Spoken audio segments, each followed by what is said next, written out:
The frost creeping up the lobby windows of the Highland Lodge didn't look like winter. It looked like an eviction notice from nature itself.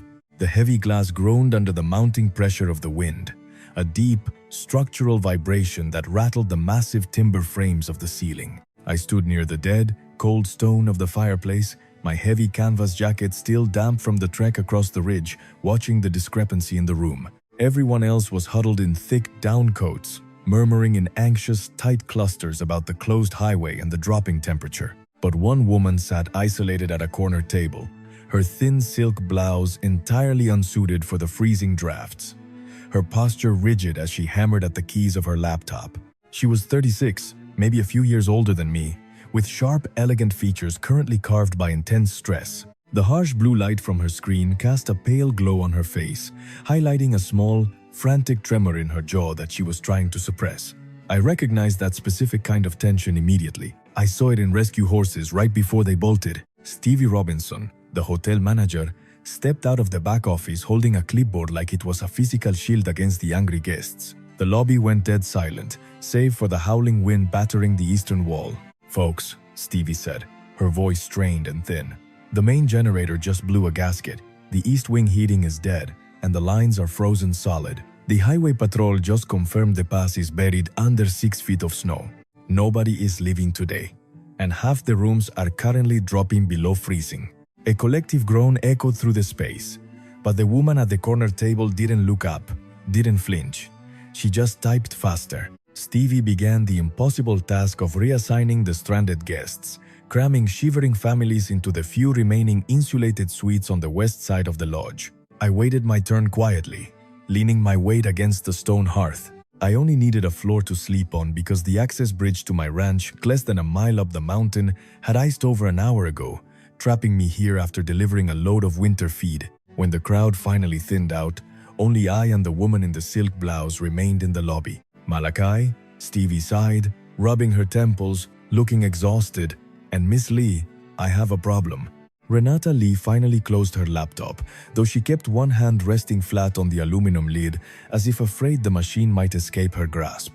"I need an outlet, Stevie," she said, her voice tight, clipped, and deeply professional. "My battery is at 14%, and I am in the middle of a $50 million land audit. If Russell Lewis doesn't get these projections by midnight, the contractor pulls out. I don't care about the heat. Just give me a wall plug." "Miss Lee, there is no power in the east wing at all," Stevie explained gently, gesturing to the dark hallway, "and the west wing is completely full, except for suite 4B. "Then I'll take 4B, Renata said, immediately gathering her expensive leather portfolio and slinging her bag over her shoulder. "4B has a heavy-duty wood stove and intact thermal windows," Stevie continued, looking nervously between us. "But it only has the one sleeping setup, and Malakai here has been outside for 6 hours, pulling stranded vehicles out of the snowbanks with his heavy rig. He needs a safe room just as much as you do." Renata finally turned to look at me. Her dark eyes swept over my mud-caked boots, the heavy coil of lead rope strapped to my back, and the sheer physical exhaustion written in the set of my shoulders. The air in the lobby was freezing, her breath pluming white as she exhaled. She didn't panic. She didn't apologize. She calculated. "You have that portable industrial generator in your truck?" she asked me directly. Her voice held no tremor, just pure, pragmatic negotiation. "I do," I answered smoothly, keeping my tone low and measured. "Enough juice to run a space heater and charge a laptop for 2 solid days." "The hotel gave us the same room," Renata said, picking up her laptop bag. "I need the power. You need the wood stove. We can make it work. I need the desk space. You can take the floor near the hearth. Are we agreed?" "Miss Lee, you don't have to," Stevie started, her hand rising in protest. "Stevie, my contractor is threatening to withhold payment and terminate the land acquisition if I miss this deadline. It's written in the terms," Renata interrupted, holding up her phone to show an angry red thread of messages from a man named Russell. "I am not losing a 3-year project to a snowstorm." She looked back at me, waiting for my counteroffer. "We're agreed," I said. I stepped forward and effortlessly took the heavy leather duffel from her shoulder. She bristled for a second, a reflex to protect her independence, but I didn't make a show of it. I just slung it over my shoulder next to my own canvas bag, securing the strap. "Lead the way." Suite 4B was located at the far end of the west corridor, an old, heavy timbered room that smelled of dust and cold ash. The moment we stepped inside, the temperature drop was aggressive, settling deep into the lungs. The wind outside battered the large bay window, the glass bowing slightly inward under the sustained force of the gale. Renata immediately marched toward the small writing desk, completely ignoring the chill. She dropped her laptop, opened the lid, and stared intensely at the dying battery icon. "How fast can you get that generator up here?" she asked, her focus narrowing entirely on the screen. "First, the room," I said calmly. I dropped the bags near the door and walked straight to the bay window. The storm's shutters on the outside were pinned back by rusted iron latches, practically useless against the rising wind. If that glass shattered under the pressure, the room would become uninhabitable in minutes and her laptop would freeze solid. I opened the glass pane. The blizzard screamed into the room, throwing sharp ice crystals against the walls and instantly dropping the temperature to freezing. Renata gasped loudly, stepping back from the desk, her arms wrapping tightly around her chest. I leaned out into the howling dark. The wind fought me, trying to tear my grip from the heavy wooden shutters. I didn't rush. Rushing led to mistakes. I found my footing, braced my knee against the solid oak sill, and used the raw leverage of my back to pull the right shutter free from its frozen latch. It slammed shut with a deafening crack. I reached for the left one, but the hinge was warped with solid ice. I pulled the heavy steel multi-tool from my belt, jammed the pry bar end into the frozen joint, and threw my weight into it. The ice shattered in a spray of white. The heavy wood swung inward, blocking out the storm completely. I locked a heavy iron bolt into place and pulled the interior glass window shut behind it. The silence that followed was heavy and sudden. The roar of the blizzard was reduced to a muffled, distant thudding against the wood. I turned around. Renata was staring at me, her arms still crossed, the frantic energy momentarily paused by the sudden display of physical control over the environment. I didn't ask for praise. I walked over to the cast iron wood stove in the corner, pulled a dry log from the metal bin, and began shaving kindling with my pocket knife. "I'll have the fire going in 5 minutes," I told her, not looking up from the blade. "Then I'll go down to my truck and haul the battery unit up for your laptop.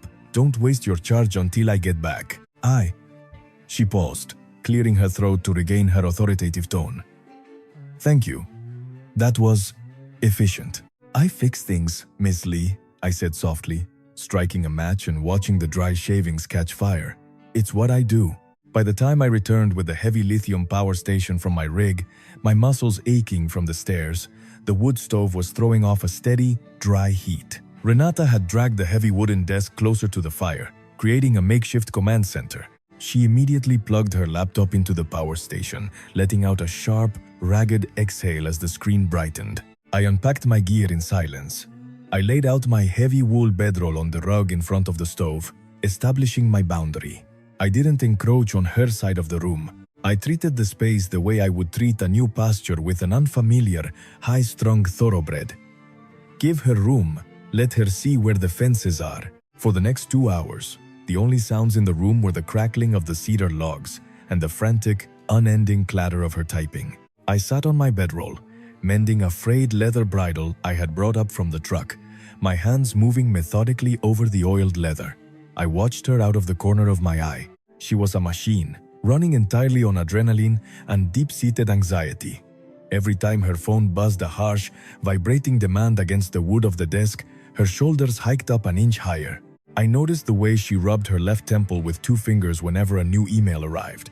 I noticed how she hadn't taken a single sip of the water bottle sitting next to her. She was punishing herself to meet a deadline set by someone who was likely sitting in a climate-controlled office 3 states away. "He's going to kill the deal," Renata muttered to herself, her voice cracking slightly in the quiet room. She hit the backspace key 10 times in rapid succession. "If I can't access the structural reports on the server, the audit fails. The contractor walks. Russell will put this entirely on me." I tied a clean knot in the leather rein, pulled it tight to test the tension, and set it down on the canvas. I stood up, walked to my bag, and pulled out a small aluminum camp stove and a tin cup. I poured bottled water into the cup, set it on the burner, and sparked it to life. She didn't notice me move until I set the steaming mug of chamomile tea on the corner of her desk, right on the edge of her peripheral vision. Renata flinched, looking up from the screen. "I didn't ask for that. You haven't blinked in 12 minutes, I said quietly, keeping a respectful distance, my hands loosely at my sides. "And your hands are shaking. Drink it." She looked down at her hands. The slight tremor in her fingers was undeniable. She let out a frustrated breath, a sound that held a terrifying amount of exhaustion, and picked up the mug. The warmth of the tin seemed to ground her. She took a slow sip, closing her eyes for a fraction of a second. "I don't know how to stop," she confessed, the words slipping out before she could catch them. "If I stop, the momentum dies. If the momentum dies, I lose the project. I've spent 3 years on this acquisition.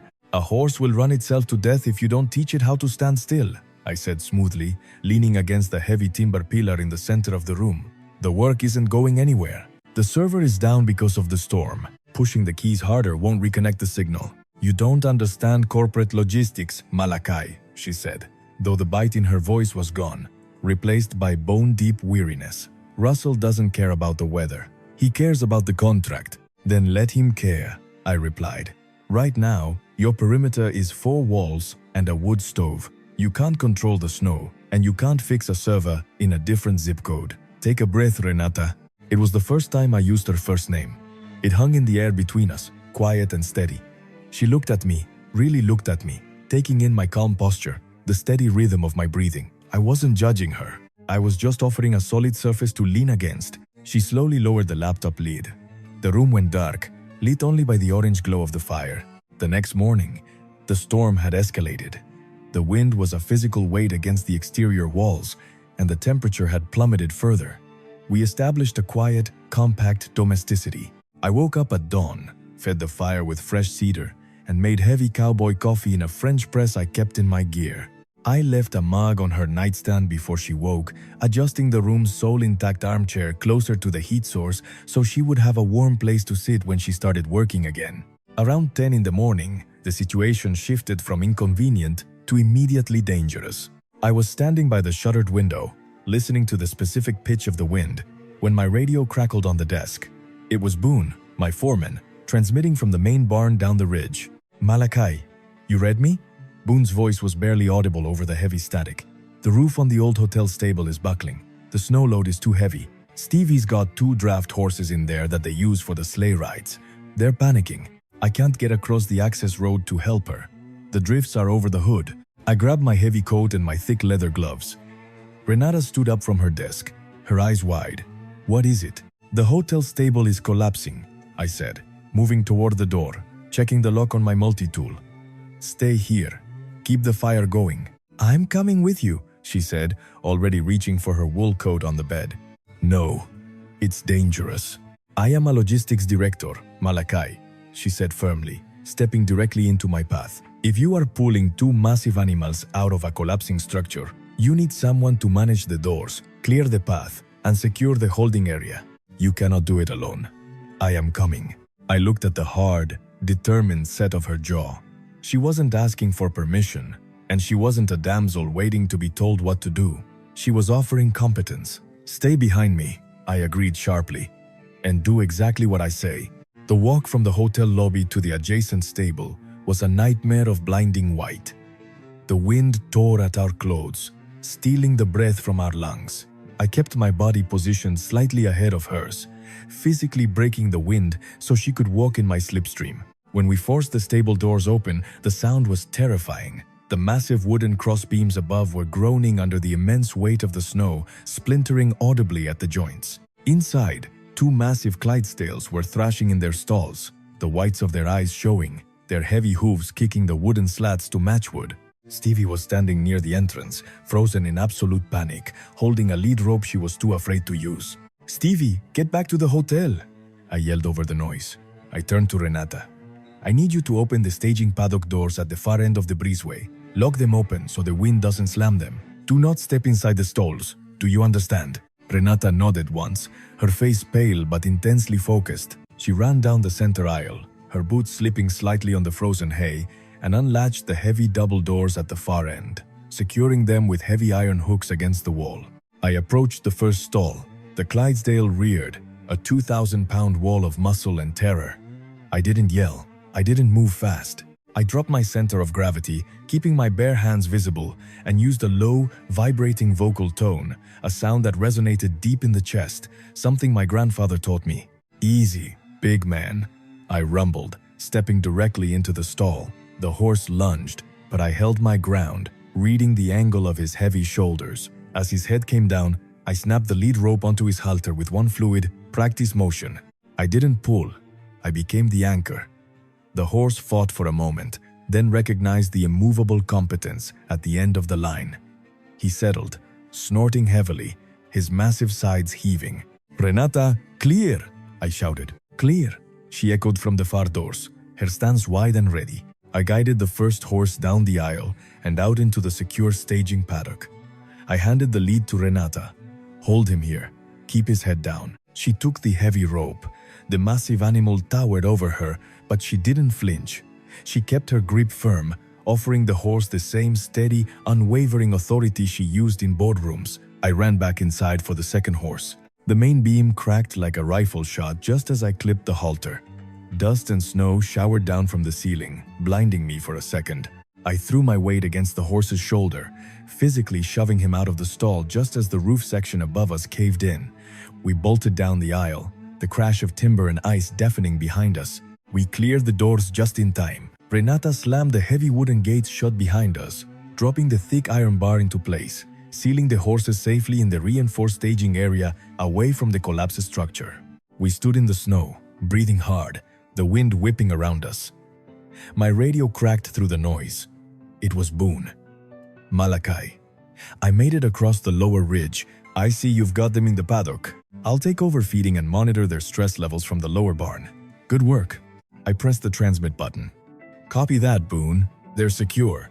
Renata looked at the horses, then up at the crushed roof of the stable. She looked at me. Her chest was heaving, her hair plastered to her face with snow.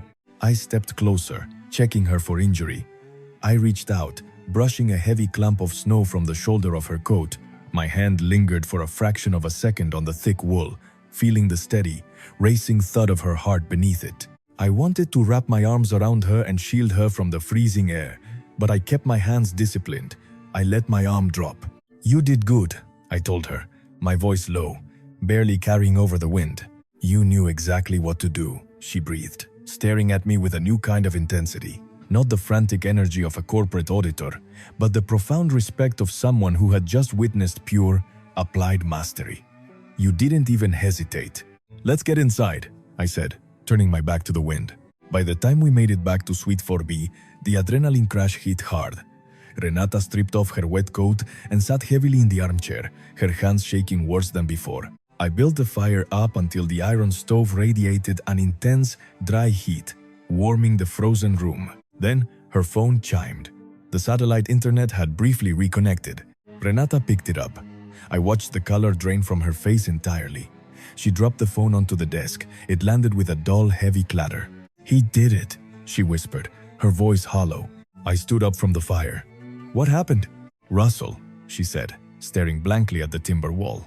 "He sent an email to the contractor and copied the board. He blamed the missed timeline entirely on my logistical failure. He informed them that my firm is reassigning the acquisition to a different director. He froze my access to the company servers. I'm locked out." Her thumb hovered over the glowing screen, trembling slightly before it slipped off the glass. She blinked hard once, her jaw working like she was chewing gravel. The leather edge of her portfolio creaked under her sudden, white-knuckled grip. The silence in the room wasn't peaceful. It was the vacuum left behind after an impact. I didn't offer a motivational speech. I didn't tell her it was going to be okay. I walked over to the desk, picked up her phone, and read the email. It was a classic corporate maneuver, sacrificing the field agent to protect the executive. I set the phone down. I walked over to the armchair. I knelt on the floor in front of her, bringing myself below her eye level so I wasn't towering over her. "Renata, look at me." She slowly looked down, meeting my gaze.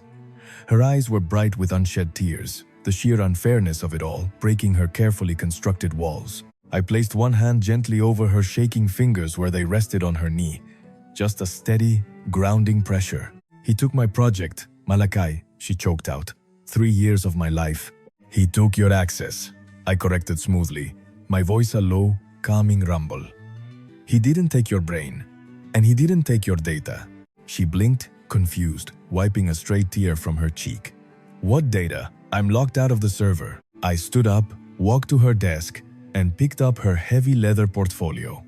I opened it and spread the dense stacks of printed spreadsheets, contracts, and logistical maps across the wood. When I manage a herd, I don't rely entirely on the digital tags, I said, pointing to the paper. I keep physical ledgers. You've been carrying this portfolio everywhere. You didn't trust Russell either. You have the raw data right here. Every land survey, every financial projection, every contractor requirement. Renata stared at the paper. It's raw data. It's not formatted. I can't send this to the board. Then we build it, I said, pulling a blank legal pad and a pen from her bag. I sat down beside her at the desk.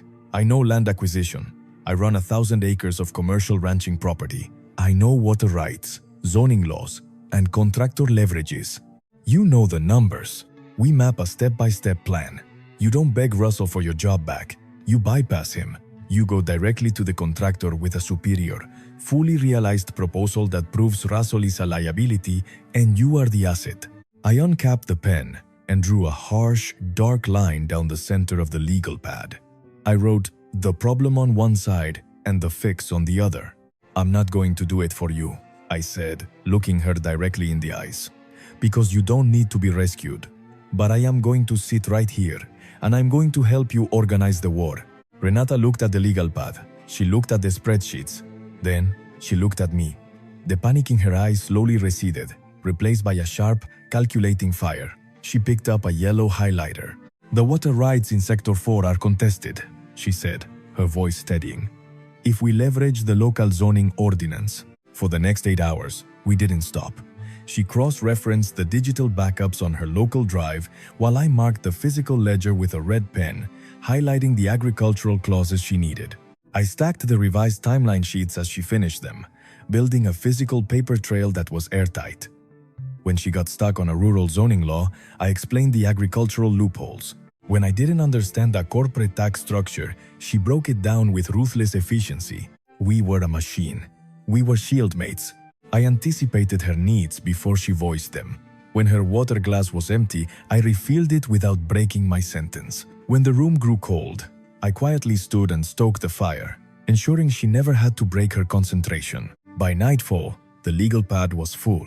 She had drafted a devastatingly comprehensive proposal, a flawless logistical roadmap that not only saved the acquisition but proved that Russell's proposed timeline was fundamentally flawed. She leaned back in her chair, exhausted but triumphant. It's done. I have everything I need to pitch the contractor directly, but I need to call him now, before Russell finalizes the reassignment. The cell towers are down, I reminded her gently. Stevie, Renata said, standing up.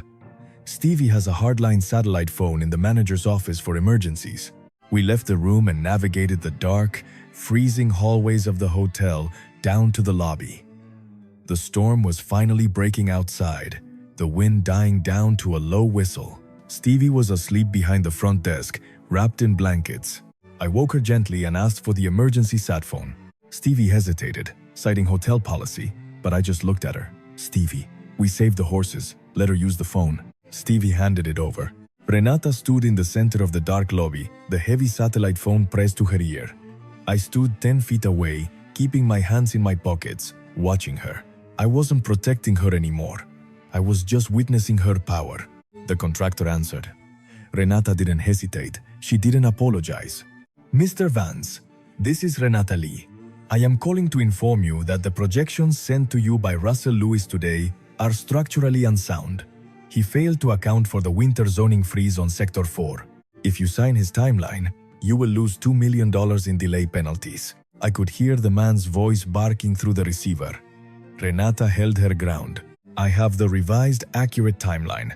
I have secured the agricultural loopholes. Russell Lewis is a liability to your investment. I am not. I will email you the physical documentation the moment the network restores. If you want this acquisition to succeed, you will refuse Russell's signature and deal exclusively with me. Silence hung in the lobby. Then, the faint sound of agreement came through the speaker. Renata lowered the phone. She hit the end button. She looked across the dark room at me. A slow, exhausted, beautiful smile broke across her face. She walked over to me. She didn't say a word. She leaned forward until her forehead rested lightly against the heavy canvas of my coat, a gesture of absolute exhaustion and trust. I placed one hand flat between her shoulder blades, offering a brief, steady pressure. Then, I deliberately took a half step back, dropping my hand to my side, ensuring she knew she was safe and the boundary was intact. "You did it," I murmured into the quiet dark. "We did it," she corrected softly. The adrenaline of the phone call didn't vanish. It just slowly bled out into the freezing room. Renata stood by the window in the lobby, her reflection ghosting against the dark glass. I didn't push her to talk or force a celebration. I simply walked over to the lobby wood stove, stirred the glowing embers with a heavy iron poker, and laid 2 more thick cedar logs on the grate. "The snow has stopped," she said quietly, her breath barely fogging the pain. "It has," I agreed. I grabbed my heavy leather coat from the back of the chair. "I need to check the staging area.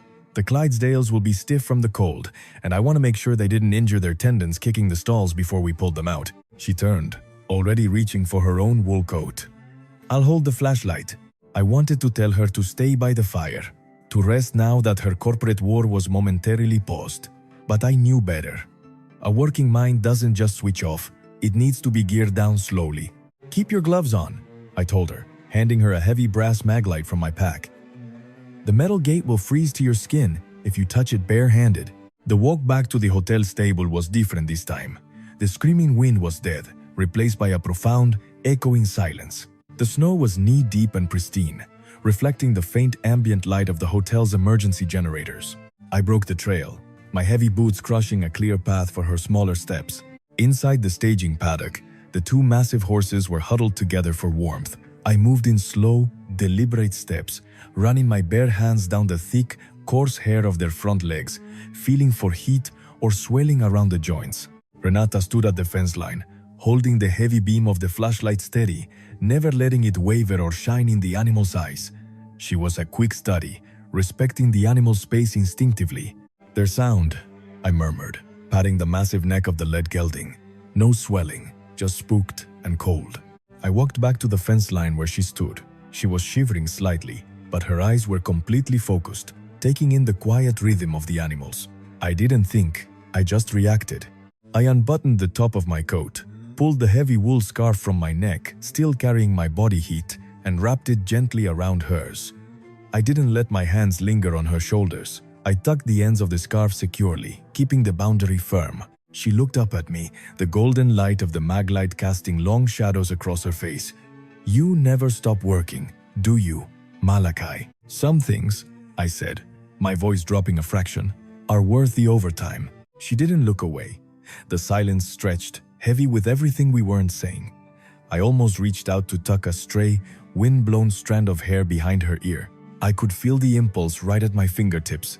Instead, I took a deliberate step back, resting my hand on the cold iron gate. "Respect first, safety first." "Let's get back inside," I said softly. "You have a boardroom to dismantle tomorrow." The next morning, the sun broke over the mountains, glaring blindingly off the 6 feet of fresh snow. The heavy county plows arrived by noon, clearing the main access highway. The hotel lobby was a chaos of departing guests, ringing cell phones, and the sudden return of main power. I stood by my truck in the parking lot, throwing my heavy canvas bags into the bed. The cold air stung my lungs, but the silence of the ranch was already calling me back. The job was done. The crisis was over. I assumed she would get in her rental car and drive back to the city, returning to her high-powered life, leaving me to my horses and my quiet, empty acreage. I closed the tailgate and turned around. Renata was standing there, wearing her wool coat, holding her expensive leather portfolio tightly to her chest. Behind her, Stevie and a few of the hotel staff were watching from the porch. "You're leaving?" Renata said, her tone unreadable. "The roads are clear," I replied, keeping my voice smooth, masking the heavy, hollow feeling in my chest. "The ranch needs checking. You have a multi-million-dollar deal to finalize." "I do," she agreed. She took a step closer, her boots crunching on the packed snow. The crisp mountain air hung between us. I spoke to the contractor's risk committee at dawn. When Russell tried to force the reassignment mid-storm, it triggered an automatic compliance review.